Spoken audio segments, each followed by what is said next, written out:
All right, so now we're getting into the real nitty-gritty of 3D. Once we've created our 3D objects, it's time to dress them up with things like textures and surface properties like reflections and lighting and shadows and things like that. And this is where it starts to get really interesting because you really kind of got to have your 3D together and where you're going to have it, because now you're going to start and get in a realm where it starts to get pretty taxing on your processor. So you really got to be careful here and make sure you save often. True, we have the auto-save feature here in Photoshop, which is a huge help. It's actually saved me on more occasions than I care to admit.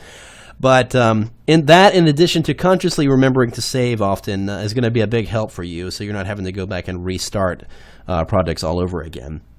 But the way I wanted to do this is really kind of break down something I've already created, just to give you a good idea of how surface properties work and what you can achieve with them.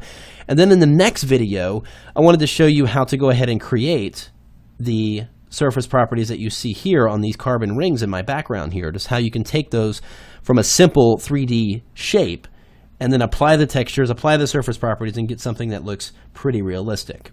So with this graphic here, it's actually a logo effect that I started, and right now this element is comprised of two merged 3D objects, one being the kind of bulging blue shape here, and then the outer chrome ring is also another 3D shape. And represented here in the 3D panel, we've got the layer 1, and if I just go ahead and click on one of these, I'm going to select that outer ring. There you can see it breaks it down, and now we've got it by way of front inflation, front bevel, extrusion, back bevel, and back inflation.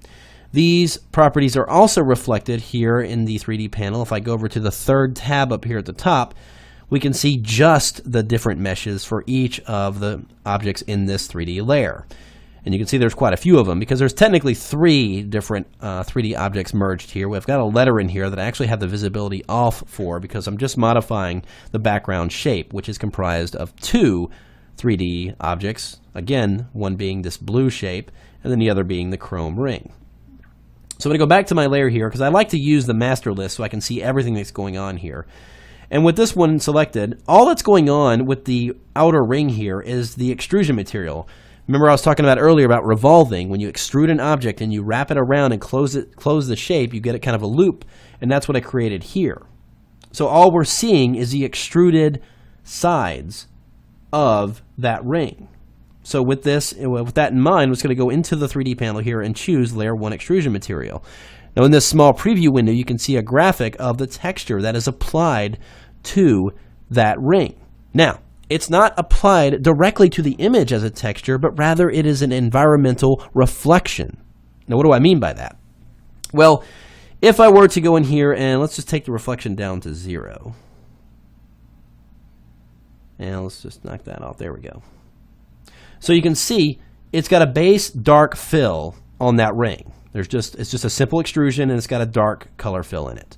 In fact, if we were to go in here and go into the edit texture, you can see it's just a black filled texture that is wrapped around that image. And what I wanted to do was make it reflect its environment. Now, if you go down here to the bottom of this panel, let's just kind of break down what we're looking at here inside of this. When you have a mesh selected, whether it's the front inflation, the extrusion material in this case, or any of these other faces, in the properties panel, you're going to see the materials associated with that mesh face. You have the diffuse texture, which is the actual surface, whether it's a graphic or something you would wrap around there. You can modify the specular highlights, the overall illumination of the scene, and the ambient light. And you can also go in here and modify the shine. How much of the light do you want to be shining on the object, basically giving it kind of a glossy look to it, like I've got here. The reflection itself, you've got the roughness. How rough do you want these surfaces to be as they reflect these objects? Are they glass smooth or are they like sandpaper smooth? That's what you can handle here. You can add a bump map, which allows you to put a little bit of texture on the subject or on the object to give it a less of a clean look. You can change the opacity of the object. You can change the refraction. If you've got transparency on the graphic, you can actually have refraction like real glass would behave, but that's going into a much more advanced realm, and we'll get into that in another course. What I'm getting to down here is the environment setting. And you'll notice on this little folder icon, there's an icon indicating that there's something active in here. So if I click on this menu, and these are the same for all these little folder icons up here attached to each one of these features. If I click on the environment feature and go ahead and choose edit texture, it opens up this file. This is actually what I've got applied to that outer ring as an environment. Try to think of it this way. This object, imagine if it was enclosed in a giant sphere, and that sphere had this graphic wrapped around it, this chrome metal graphic wrapped around it. So in order to see it reflecting in this ring, then I need to increase the reflectivity of the environment or of the object. So right now the reflection is set to 0, but watch what happens when I increase it to 100%. There, that reflection is now active. The reason why I like to, in this case, make this effect with the environment, because if I grab that object and rotate it around, just kind of give it a turn here, notice how that reflection is moving. Basically, it's an environment, as if you were to take a metallic object and just rotate it around, and you'll see how it reflects the environment around you. Same thing is happening here.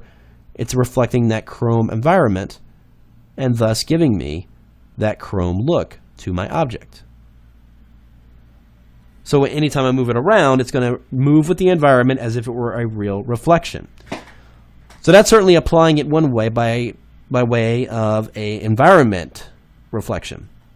The next element I've got here, which is the blue sphere in the middle. Let's go ahead and twirl this down so we can reveal the properties here. I'm going to select the front inflation here. Notice in the graphic preview here, in this little preview, it tells me what kind of texture I've got on there.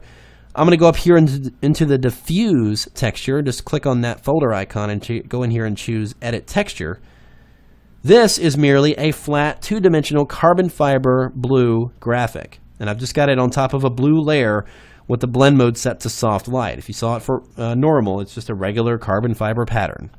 Set to soft light over the blue.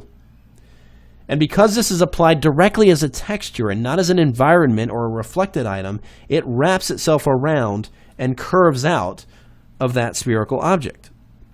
So that's where we're getting that result there for this blue element here. So that's basically applying it directly. Now you can also get this diffuse texture, this little item. This is the same thing as if you went into the layers panel here, and attached to the layer are these texture files. You can actually access the layer 2 extrusion material, which is the sides, the layer 2 file itself, or the layer 1 extrusion material, or layer 1 front face itself. So if you just double click on these, it opens it up like a smart object, and you see the same exact file you did a moment ago. It opens up the same document, it's just getting to it from a different place. And all these different elements are available each time you select a certain property. And you can modify these. You can increase the shine. Let's actually go and increase the shine on the face here. There we go. You can see the lights getting a little bit more crazy. So different types of things. Again, a lot of experimentation in this. What you want to do is really just try it on different things.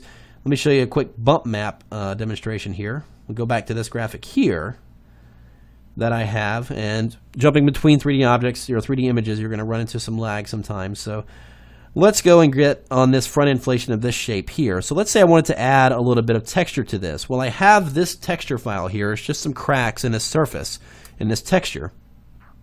So I'm going to go and select the front inflation, which is the front face of this gold shape here, into the bump setting here in the properties panel. And I'm just going to go into that folder icon and choose Load Texture. I'm going to locate that texture in my desktop here. Click Open. And based on the number here, determines how much of that feature is prominent as a bump map. The higher I go, the more rough it gets, and it gets me that kind of a textured look there, really reacting to the light. Bringing it lower makes that texture that much lower. So each one of these is its own property. You can add a texture to it, add a file to it, and it's going to react differently. And you can have, of course, different reflection features to add specular highlights, enhance them, all different properties you can modify. And these all work in conjunction with the 3D lights, which we're going to get much more in depth with in just a little bit after we talk about these different texture and surface properties. So again, you can get to them from within the layers panel at a limited set. You can get to the extrusion material or the layer 1. And even that bump map is right here, added to that as a file. If I double click on that, opens it up, and I can modify those properties. The great thing about these support files, these bump map files and all these things, they all support layers. They don't have to be flat JPEG. So you can go in there and create multiple layered documents of textures and apply these to your 3D objects via these properties panels and achieve some really interesting effects. So again, it tends to take a little bit of experimentation, but being able to modify these and add these much more realistic elements to your 3D objects is going to give you that much more of an edge on whatever you're creating. Now, remember what I said about processor speed. As you start adding more reflective elements, more textured elements, and all these things, it's going to get a little bit more taxing on your processor. So watch out for the speed and make sure that your graphic, your 3D graphic, is where you want it to be before you really dive in and start adding the surface properties and reflections and things like that. Because again, you're really going to start to feel it, especially if it's a pretty large 3D graphic that you're going to be building. But again, it's that much more efficient and that much faster than CS5. At this point in CS5, I probably would have stopped just because I was scared to go any further for fear of it crashing. That fear is pretty much removed, and we can be a little bit more adventurous with these features now here in CS5. So let's go into the next lesson where we're going to actually practice what we've been talking about here by applying these textures to the carbon fiber rings and get the lighting effects and reflection properties and really see it in context.